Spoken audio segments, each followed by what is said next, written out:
प्रसाद। आज के सत्संग का एक एक क्षण संत महेश पृथ्यानी जी की विवाह की आज तिथि है, उनको समर्पित होता है, उनके परिवार को समर्पित करते हैं।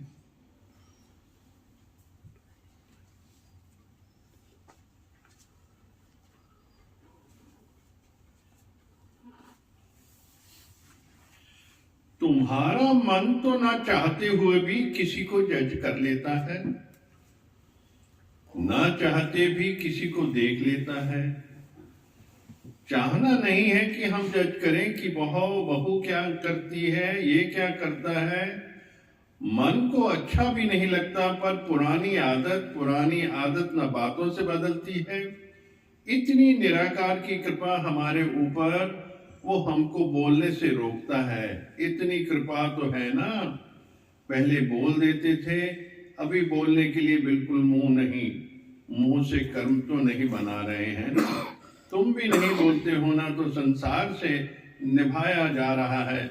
बोले तो 2 घर कर दें, किसी एक से भी फिट नहीं हुए। बोले तो वो भी बोलेंगे मैं इसके साथ नहीं रह पाता हूं।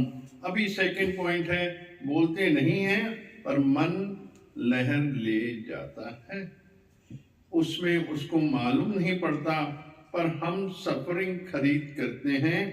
हमारा ही नुकसान, हम ही अपनी एनर्जी पागल की तरह वेस्ट करते हैं। जैसे कोई 1000 रुपए का नोट फेंक देवे तो उसको पागल बोलेंगे ना, मूर्ख बोलेंगे। तो हमारे एक श्वास की कीमत 1 तोला सोने जितनी है। हमारी श्वासों की बहुत बड़ी कीमत है, हम श्वास गिराते जा रहे हैं। अगर हम ये श्वास इकट्ठे करें तो पता नहीं कितने लोगों का उद्धार हो जाए, हमारा भी हो जाए, सबका भी हो जाए। भगवान बोलते हैं ना, मैंने अपना एक एक श्वास बस में रखा तो हजारों लोगों का उद्धार हुआ। अभी भले भगवान सामने नहीं, पर लोग अपना कैसेट सुन के भगवान का अपना उद्धार कर रहे हैं।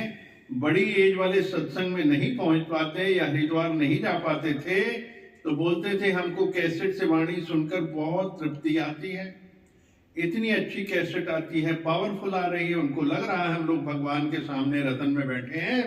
वो पॉइंट सुनते हैं तो मन वश में हो जाता है। ये ज्ञान तो 5000 साल पहले का भी चलेगा। भगवान बोलते थे तुम कौन से शब्द बोलते हो जो कोई 5000 साल तक तुम्हारी गीता पढ़े।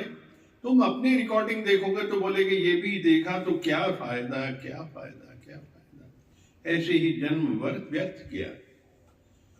मन बुद्धि से परे सर्वव्यापी, अब स्थानीय स्वरूप सदा एक रस रहने वाले। पहला वो इंद्रियों को वश करता है, दूसरा वो मन बुद्धि से परे रहता है। ऐसे वो सर्वव्यापी बनकर रहता है। एक एक में भगवान देखता है, जो हम कथन नहीं कर सकते। अकथनीय स्वरूप परमात्मा सदा एक रस है, हमको भी सदा एक रस रहना है। नित्य हमेशा रहने वाला, अटल स्थिर जो कभी हिलता नहीं है, निराकार अविनाशी सच्चिदानंद ब्रह्म को निरंतर एक ही भाव से भजता है। उस संपूर्ण भूतों के भले ही में सब में भगवान भाव वाला योगी मुझको प्राप्त होते हैं। उनमें 2 क्वालिटी और भी ज्यादा है, वो सर्वभूतों के हित में रहते हैं और दूसरा समान भाव वाले होते हैं।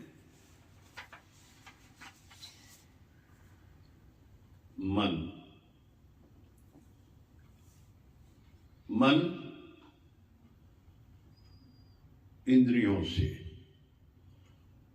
इंद्रियों के चंचल होने से मन में अस्थिरता आती। मन तो बन गया पर वो अस्थिर हो जाता है। जब इंद्रियां जो बाह्यमुखी होती हैं उनकी चंचलता से मन के ऊपर इफेक्ट पड़ता है। वो पूरे शरीर पे होता है, पूरी फिजिकल बॉडी में होती है, इंटरनल बॉडी में होती है, और वासनाएं कामनाएं सब जागृत हो जाती हैं सिर्फ मन की वजह से। दूसरा दिखने लगता है, ना जानते हुए भी दूसरा दिखने लगता है, क्योंकि मन चल पड़ा। मन हिलता है, डोलता है, स्थिर नहीं रहता। उसे कुछ ना कुछ तो करना ही है, बैठे बैठे कहां पहुंचा देगा। बैठे बैठे वो किस चीज की याद में ले आएगा, वैसे वैसे बैठे बैठे पुराने जख्म खोल देगा।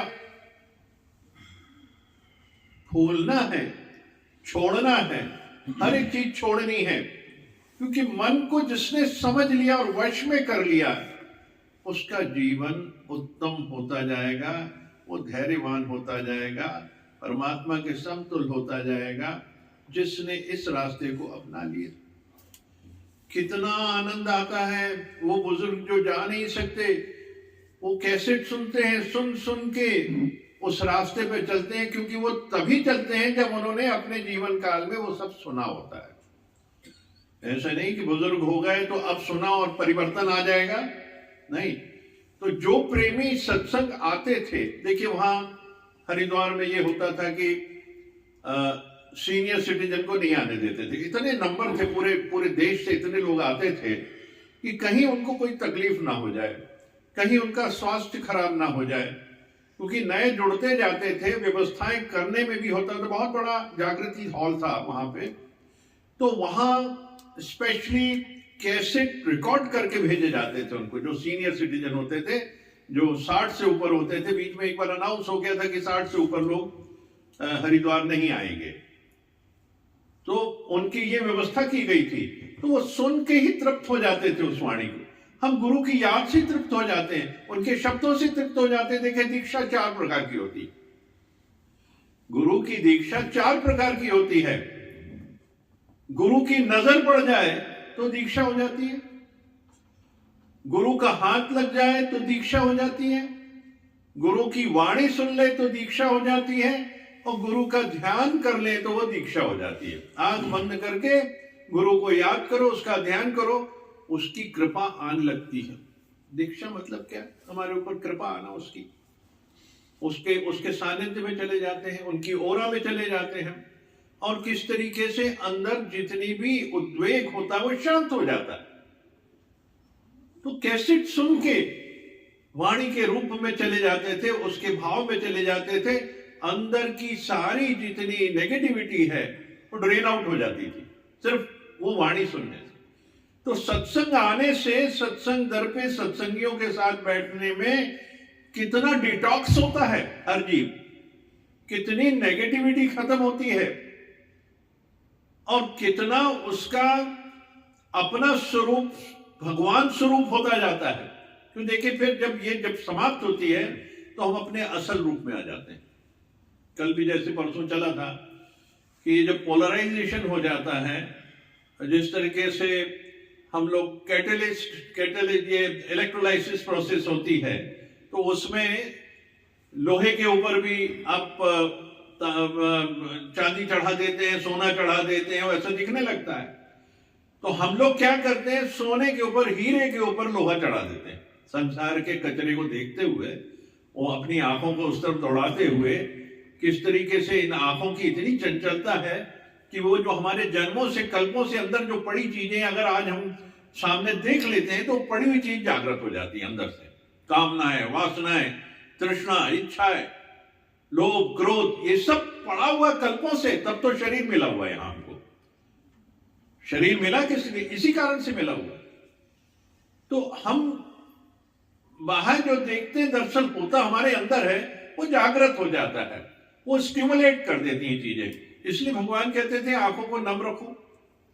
भगवान शिव अपनी आंखों को नम रखते थे, भगवान बुद्ध अपनी आंखों को नम रखते थे, और अंदर ही अंदर ध्यान करते थे।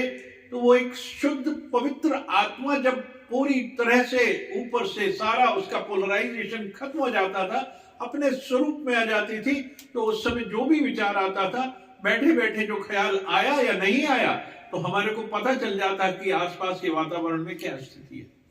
बुद्ध को पता चल जाता था, उन्हें तो हर चीज का ज्ञान था, बहुत था उसका। तो ये सारी स्थितियां जो हम देखते हैं, हमारे अपने ही स्वभाव को सही करना, मन की स्थिति जब तक सही नहीं करेंगे, मन को मोड़े, मन को खत्म करें, जीते जी मन, अपने आप को, मन को मोड़ना है, तभी जीवन में उन्नति हो सकती। वरना रोज हम सत्संग आएंगे, रोज सुनेंगे, हमारी उन्नति तभी है जब हम कुछ छोड़ेंगे। आएंगे और कुछ छोड़ेंगे। ये तय करें कि हमने छोड़ दिया, ये रेजोल्यूशन करें। इस शिवरात्रि को कोई रेजोल्यूशन करें, हम आज शिवरात्रि है तो उसकी भी बहुत बहुत शुभकामनाएं, लेकिन हम रेजोल्यूशन करें कि हम छोड़ेंगे सब चीजें। हमने जो पकड़ के रखी बहुत दिनों से, मोह जाल से फंसे हुए हैं, तो ये सारी चीजें छोड़नी है। एक एक करके छोड़ना, एक एक करके छोड़ना, तब तो हल्के होंगे, तब तो खाली होके जाएंगे, तब तो मैं अपने स्वरूप में आऊंगा। हम सब अपने स्वरूप में आएंगे तो यही को तो परिवर्तन करना है। यहां बैठे बैठे इसी का तो परिवर्तन करना है। हम चले जाते हैं पहाड़ों पे डिटॉक्स करने, वहां और कैच करके ले आते हैं बहुत सी चीजें जो गुरु के दर पे आपको डिटॉक्स कर सकते हैं। अपने आप की जो विषैलता, नेगेटिविटी को निकाल सकते हैं, वो कहीं नहीं निकल सकती। सिर्फ एक ध्यान, एक मौन, वही शांति है, वही स्थिरता लाएगी, वही स्थित प्रज्ञ की स्थिति होगी, वही धीरज होगा, वही शांति होगी, वही आनंद होगा, वही मौज होगी। धीरज प्रज्ञ यही है, स्थित प्रज्ञ यही स्थिति है जो आत्म साक्षात्कार की स्थिति है। तो गुरुओं का आना, समागम का होना, उसमें पार्टिसिपेट करना और अपना सब कुछ न्यौछावर करना, यानी ये छोड़ने की पहली प्रथा शुरू हो गई, सीढ़ी शुरू हो गई कि मैं सब कुछ, मुझे जो दिया गया मैं वो करके निकालूंगा उस चीज को। गुरुओं के सम्मुख ये सारी चीजें करते हैं, गुरुओं के साथ करते हैं तो उनकी कृपा आती है। हम कहते हैं गुरु नहीं है यहां, उसकी फिजिकल बॉडी नहीं है, पर कैसे कहते हो फिजिकल बॉडी नहीं है? क्योंकि वो जिस 5 तत्व से बनी थी वो 5 तत्व आज भी मौजूद हैं धरती पे, कहीं गए नहीं वो 5 तत्व। हम ध्यान करते हो 5 तत्व इकट्ठे हो जाते हैं, वो निराकार रूप में हमारे सामने पहुंच जाते हैं गुरु। हमको ध्यान भर करना है कि ये, और देखिए वो 5 तत्व अपने आप इकट्ठे होंगे और उसकी इमेज सामने आ जाएगी, वो हमें दृष्टिगोचर होगी। तो ये तत्व कहीं गए ही नहीं, 5 तत्व मौजूद हैं धरती में हमेशा से, कल्पों से। हम एक मिट्टी उठाते हैं तो एक को कृष्ण बना देते हैं, एक मिट्टी उठाते हैं उसको राम जी बना देते हैं, एक को बुद्ध बना देते हैं, एक नानक बना देते हैं। तो हम उस मिट्टी को ही करते हैं ना, सेम मिट्टी है, मिट्टी कोई फर्क हो गया? तो ये शरीर भी मिट्टी है, कहीं जाने वाला नहीं इस धरती से। बस जोड़ा और बस तोड़े जोड़े, वो परमात्मा जोड़े तोड़े, हम फिर हाजिर हो गए। तो हम कभी भी इन चीजों पे गौर करें कि कोई गया नहीं, हमारा गुरु मौजूद है, साकार रूप में, निराकार रूप में मौजूद है। तो हमको तो पहले मन मारो ना, तब तो समझ आएगा ये सारी चीजें। क्योंकि ये समझ तब आता है जब हम इसकी डेफिनेशन समझें, इसकी व्याख्या करें, खोलें कि मन कैसे पकड़ता है चीजों को। क्योंकि जब हम गुरु को छोड़ते हैं, अपने अंदर को छोड़ते हैं, अपने असल स्वरूप को छोड़ते हैं, हमको असल स्वरूप नहीं छोड़ना, हमको मन की चीजें छोड़नी है। तो मन जागृत हो जाता है, वो बैठे बैठे कुछ ध्यान कर लेता है, ना सोचते भी सोचने लग जाता है, खाली नहीं रहता। इसलिए परमात्मा का ध्यान, गुरु का ध्यान, गुरु दर के ये हम जो कीमती सोने की चीजें हैं, इसको बचा के रखें। इस पे हमको हमेशा काम करते रहना चाहिए, यानी ध्यान करते रहना चाहिए, पुरुषार्थ करते रहना चाहिए, सिमरन करते रहना चाहिए, जब तब करते रहना चाहिए। ये सारी चीजें जब करते रहेंगे तो मन बिल्कुल स्थिर हो जाएगा, वो मन भी परमात्मा बन जाएगा, उसका स्वरूप भी वही हो जाएगा, उसमें भी कोई अंतर नहीं रहेगा। तुमने सबका योग करना है, हर एक चीज का। यहां योग की, जिस दिन योग हो गया, एक हो गया। अगर एक समुंदर के अंदर पानी डाल देंगे, दूध डाल देंगे, वो समुंदर का रूप हो जाएगा। एक लोटा डालो, अलग नहीं कर सकते। हमको इनको, इंद्रियों को जोड़ना है, उस मन को जोड़ना है, उस परमात्मा से जोड़ना है, वो एक रूप हो जाए। तो यही तो इंद्रियां हैं जो काम करेंगी। निष्कामता, निष्काम प्रेम, निष्काम भक्ति। अब आपने इसको कंस्ट्रक्टिव कर दिया तो दूसरा दिखेगा ही नहीं, सब में अपना स्वरूप दिखेगा। तो मुझे कौन सा मार्ग अपनाना है? मार्ग कौन सा अपनाना है? मार्ग हमको ये निष्कामता का मार्ग, क्योंकि जीवन में कर्म के बिना प्राणी रह नहीं सकता धरती पे। तो उसको जो कर्म करने के लिए दिया गया है वो कर्म करना है, तो उससे फिर मन नहीं बनेगा, क्योंकि आप डिटैच होकर निष्काम करते हैं। आपने निष्काम किया, अंधेरे में किया, रात में किया, नहीं दिखा तो याद नहीं रहेगा। तो निष्काम मतलब निशा में किया हुआ काम, रात को किया जो ज्यादा नहीं दिखता, माने इस हाथ से उस हाथ को पता ना चले, ये निष्कामता की चीज है। तो जीवन में निष्कामता तो करनी है। अगर जीवन मिला है तो निष्काम जीवन हो, निष्काम भक्ति हो, निष्काम सेवा हो, निष्काम प्रेम होना चाहिए, कोई कारणवश नहीं होना चाहिए। जहां कारण आया कमर्शियल हो गया, देने का लेना खत्म हो गई, बात न्यूट्रलाइज हो गई, वहीं तक सीमित रहेगी, वो आगे नहीं जाएगी। क्योंकि देखिए नित्य नैमित्तिक काम है और प्रायश्चित कर्म, इनसे आपकी मुक्ति नहीं है। मुक्ति है तो सिर्फ निष्काम कर्म से। जीवन मिला है निष्कामता के लिए कि निष्काम करते करते करते परमात्मा में लीन हो जाए, यानी मैं कर्म से कर्मातीत हो जाऊं। भावार्थ समझे इस चीज को, निष्कामता के भाव को समझे। क्योंकि जन्म हुआ तो निष्कामता के लिए हुआ, पर हम तो कर्म करते हैं, विकारों से जनित कर्म करने लग जाते हैं। तो मन तो होगा ना, वो मन तो बैठे बैठे क्या सोचेगा, वही तो मन की कहानी है। यहाँ पे ना बैठे ना सोचते हुए सोचता रहता है, चिंतन में रहता है, किसी न किसी चिंतन में रहता है। कोई ना कोई चीज कल की याद आ जाती है, कोई ना कोई बरसों पुरानी चीज याद आ जाती है। तो हम कहाँ जा रहे हैं, पास्ट में जा रहे हैं, और आगे आने वाले की घबराहट आने लगती है। आगे क्या होगा, आगे क्या होगा, यही तो मन है। एंजाइटी, घबराहट और दुख पीछे जो किया है। तो हमको क्या प्रेजेंट में रहना है। वो तब रह सकते हैं जब हम परमात्मा का नाम लेके मंत्रोच्चारण करके पुरानी चीजों को भूल के अपने आप को एक जगह केंद्रित करके एक रास्ते में चल पड़ते हैं। तो मन गायब, अब कुछ नहीं है, हल्का महसूस करेंगे। यहां से भी हर जगह से हल्कापन आएगा और मन अपना रास्ता बदल लेगा, भूल जाएगा, वो कोई याद नहीं रहेगा। बहुत शॉर्ट टर्म मेमोरी है, बहुत जल्दी भूल जाता है जीव।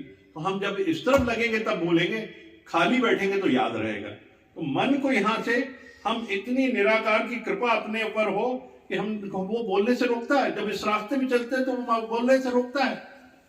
कोई बात हुई, ध्यान आ गया गुरु के वचनों का, आप छोड़ दोगे उसको। हमेशा याद रखना कि अगर वाणी और हम ये वचन सुन के गए हैं, अगर वो चीज आज मेरे हालत आ रही दिन में, अपने आप रुक जाएगा, कदम नहीं उठेगा उसका कि मैं किसी को 2 शब्द दे दूं। कार में अगर चोट भी लग गई, किसी ने मार दी है, तो शांत होके हाथ जोड़ के खुद ही हाथ जोड़ देना, नमस्कार। कोई कर्म कट गया उसमें आपका, सूली का कांटा हो गया उसमें आपका। आप इमोशन में गए, आपने फिर कोई बात कर दी तो फिर युद्ध खड़ा हो गया और उसमें पता नहीं क्या हो जाता है। खेत मेरा नहीं, जानवर चरने गए, बच्चे लड़ते रहे, माँ बाप लड़ते रहे, युद्ध खड़ा हो गया। न खेत मेरा था, देखा बच्चे सब इकट्ठे खेल रहे हैं वहां जाके। यही होता है। इसलिए अपनी इन्वॉल्वमेंट कम करें चीजों में, जितना कम होगा उतना आनंद है, उतना मन की जो है उसकी जो ट्यूनिंग होगी वो परमात्मा के साथ होगी। वरना ये ट्यूनिंग संसार से हो गई तो रास्ता छूटेगा नहीं और आदमी उस गलत तरफ बढ़ता जाएगा। वो जीवन का हमारा कोई मकसद नहीं है। इसलिए भगवान कहते हैं ना, ये देखो ना, ये जितनी भी बातें हो रही हैं, हम अपने में जब डूबते हैं, हमारे श्वासों की बहुत बड़ी कीमत है। हर श्वास गिराते जाते हैं हम, हमारी सांसें कम हो जाती हैं। हम अगर सोचते हैं, हमारी एनर्जी लॉस, क्या मतलब सांसों का लॉस हो रहा है। गिनती की सांसें हर जीव को मिली, गिनती की सांसें मिली हैं। और श्वास किस तरीके से आपकी बढ़ती है, जब आप इस रास्ते से गलत रास्ते में सोचते हैं या चलते हैं या वासनाओं में घूमते हैं, तो सांस तेज चलती है, यानी उतनी सांसें आपकी खत्म होती जाती हैं। जो मिली हैं उसमें से ज्यादा बढ़ के खत्म होती। देखिए बुद्ध ने जब उसके पिताश्री शरीर त्याग रहे थे और वो नहीं चाहते थे मैं जरूर कुछ ना कुछ डिक्लेयर करके जाऊं, तो बुद्ध ने कहा कि आप बहुत धीरे धीरे सांस लीजिए। वो बोल भी नहीं पा रहे थे, लास्ट मोमेंट पे कुछ कहना चाह रहे थे वो। तो उन्होंने कहा पहले, सबसे पहले बहुत स्लो सांस लो, आप इतना जीवन लंबा हो जाएगा। स्लो सांस लेते लेते उन्होंने जब कहा कि मेरा उत्तराधिकारी कौन होगा, वो एक ही शब्द कहना था उन्होंने। बुद्ध जब लास्ट में गए उनके पास आखिरी में, और वो डेथ बेड पे थे और मुंह चल नहीं रहा था, कहना चाहते थे कह नहीं पा रहे थे, तो सबसे पहले उन्होंने कहा सांसें धीरे करो, आप ऐसे ऐसे लो फिर जब थोड़ी सी एनर्जी आई उससे, तो उन्होंने कहा कि इसका उत्तराधिकारी कौन होगा। तब उसने बुद्ध ने कहा इसका उत्तराधिकारी ये होगा। मेरे ख्याल छोटा वाला था या कोई एक नाम था, मैं देखता हूँ क्या था, तो वो तय हो गया। उसके बाद उन्होंने प्राण त्याग। तो सांसें जो है हमारा जीवन बढ़ाती हैं। जितनी कम धीरज से सांसें ली जाएंगी जीवन उतना लंबा होगा, और जितनी तेज सांसें ली जाएंगी, हम तेज सांसों को लेना रोकें, वो कहाँ कहाँ जाती हैं। अब आप समझ गए, सब इतने ज्ञान में चल रहे हैं। हमारी सांसों को रोकना, ये हमारे लिए यही सब कुछ दौलत हमारी सांसें हैं। क्योंकि हम तो चाहते हैं कि सिमरन में टाइम निकले हमारा, और जितना सिमरन बढ़ेगा उतना ही जीवन के अंदर सुंदरता आएगी, और फिर मुक्ति का रास्ता प्रशस्त होता जाएगा। यही एक मार्ग है। तो हम सुने, रोज सुने वाणी, रोज ध्यान करें, रोज परमात्मा के रास्ते में चलें, रोज निष्काम करें, कुछ ना कुछ काम निष्काम करें। किसी के लिए खुशी आ जाए, किसी के चेहरे पे खुशी आ जाए, ये हमको रोज करना है। फिर हमारा जीवन देखिए, जब सब तरफ से दुआएं आने लग जाएंगी तो अपने आप सुंदर होती जाएगी। जीवन में कोई तकलीफ नहीं आएगी, कभी नहीं आएगी। इतना सुंदर जीवन हो जाएगा। ओम ओम ओम हरि ओम।